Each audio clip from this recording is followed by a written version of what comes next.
La fibrilación auricular se caracteriza por latidos auriculares descoordinados y desorganizados, produciendo un ritmo cardíaco rápido y irregular. Y la fibrilación auricular con respuesta rápida ventricular hace referencia a que se van a presentar más de 100 latidos por minuto. Según la presentación, la duración y la terminación espontánea de los episodios de la fibrilación auricular se distinguen tradicionalmente 5 tipos: diagnosticada por primera vez, paroxística, persistente, persistente a larga duración y permanente. Ya que los pacientes con fibrilación auricular presentan una serie de síntomas entre los que se incluyen letargo, palpitaciones, disnea, opresión torácica, trastorno del sueño y estrés psicosocial, la Asociación Europea ha propuesto una escala para la evaluación de la gravedad de los síntomas de los pacientes. En evidencia, enfermedad cardiopulmonar asociada, incluida la hipertensión, asociada a cardiopatía, FA valvular, valvulopatía mitral, reumática, prótesis valvular mecánica o bioprotésica o reparación valvular, FA no valvular, miocardio, pericardio, enfermedad del seno, cardiopatía isquémica, Wolff-Parkinson-White, defecto de tabique interauricular y mixoma auricular. Es una taquiarritmia supraventricular caracterizada por una activación auricular rápida entre 400 y 700 ciclos por minuto, de forma desorganizada, con la consecuencia deterioro de la función mecánica auricular. En ocasiones la respuesta ventricular puede parecer regular, como en los casos de respuestas ventriculares muy rápidas o muy lentas, y ser completamente regular en caso de bloqueo auriculoventricular asociado con ritmos de escape nodal o ideo ventricular o bien con estimulación por marcapasos. Un episodio de fibrilación auricular puede ser autolimitado o requerir la intervención médica para revertir. Puede ser un evento aislado y presentarse de forma recurrente y clasificarse al número de eventos, su duración o su forma de presentación. En un mismo paciente podemos observar diferentes variantes clínicas de la misma arritmia, por lo que se puede crear confusión al analizar la respuesta clínica a los diferentes casos. Inicialmente se deberá distinguir entre el episodio único y o aislado de fibrilación auricular, sintomático o asintomático, y si fue autolimitante o no.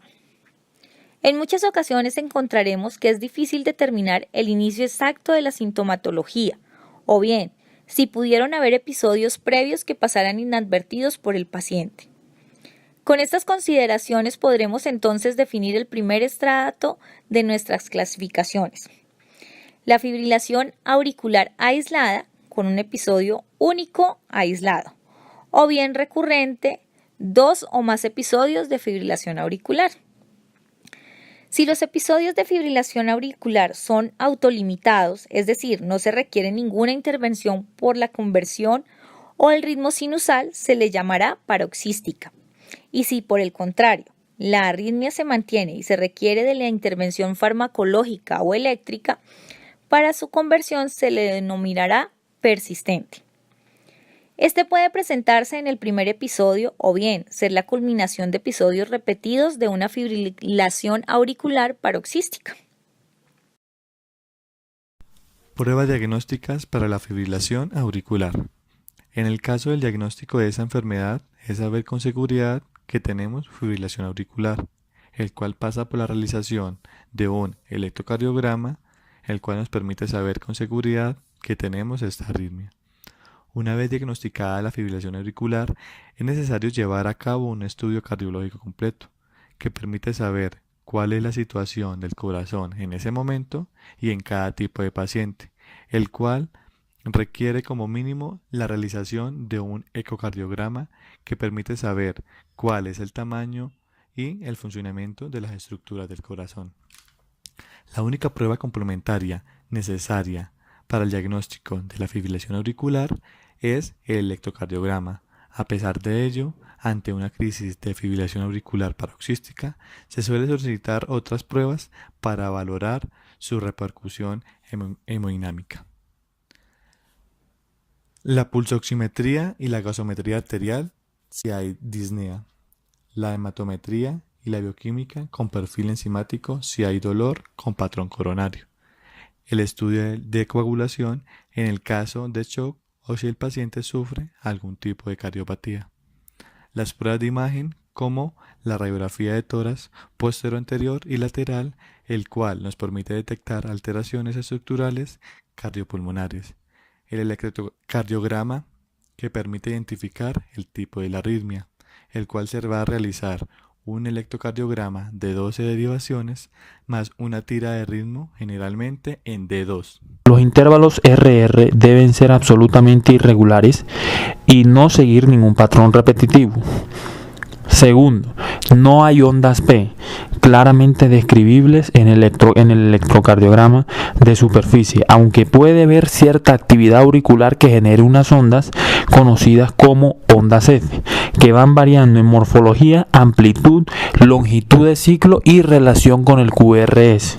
La longitud del ciclo auricular, cuando es discernible, es variable y suele ser menor de 200 milisegundos, es decir, la frecuencia auricular es mayor de 300 latidos por minuto. Como se dijo anteriormente, las ondas P están ausentes. Casi siempre son reemplazadas por un gran número de pequeñas oscilaciones irregulares de duración y amplitud variable llamadas ondas F, que aparecen con una frecuencia una frecuencia auricular mayor de 350 latidos por minuto y aún más. El ritmo ventricular es totalmente irregular y su frecuencia es variable. Si una fibrilación auricular llegase a acompañarse de un ritmo ventricular regular, es porque existe además un bloqueo auriculoventricular completo. El QRS se encuentra angosto, a menos que exista una conducción intraventricular aberrante.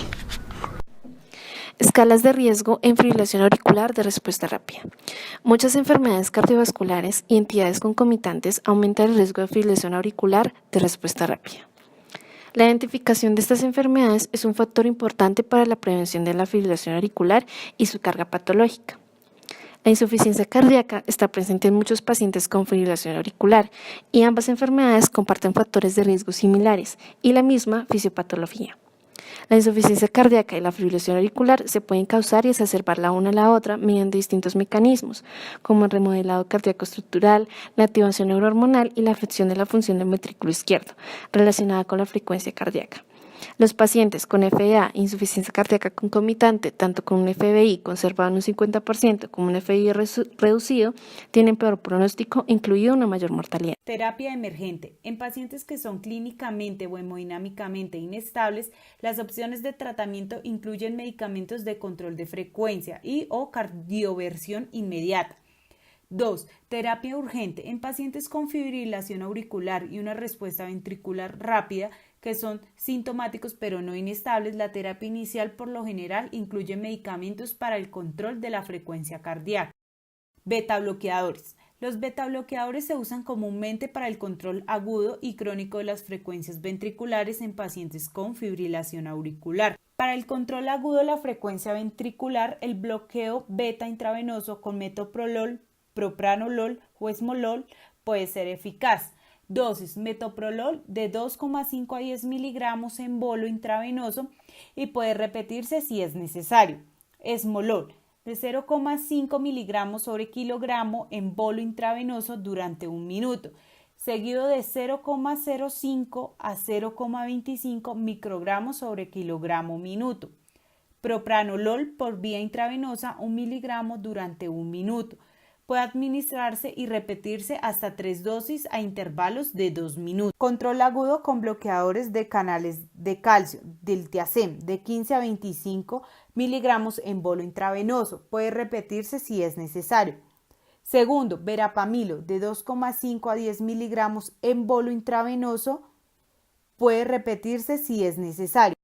Generalmente reservamos la digoxina para pacientes cuya frecuencia no se ha controlado adecuadamente con el uso de un bloqueador beta y un bloqueador de los canales de calcio. Puede no ser apropiado para su uso en pacientes mayores.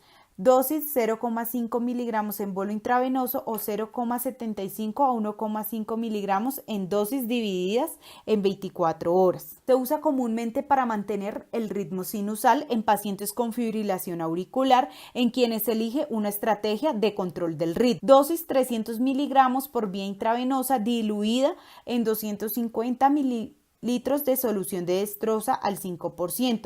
En pacientes que no logran un control adecuado de la frecuencia con un solo agente, se intenta la terapia de combinación con un bloqueador beta y un bloqueador de los canales de calcio. La digoxina está reservada para pacientes que no logran el control de la frecuencia cardíaca con la terapia combinada. Primero, beta bloqueadores. Bisoprolol 1,25 a 20 miligramos una vez al día o en 2 tomas. Carvedilol 3.125 a 50 miligramos 2 veces al día. Metoprolol, dosis diaria total de 100 a 200 miligramos. Nebivolol 2,5 a 10 miligramos una vez al día o en 2 tomas. Segundo, bloqueadores de los canales de calcio. Diltiazem 60 miligramos 3 veces al día hasta una dosis diaria total de 360 miligramos. Verapamilo de 40 a 120 miligramos 3 veces al día. Tercero, digoxina de 0.0625 a 0.25 miligramos al día. Cuarto, amiodarona 200 miligramos al día.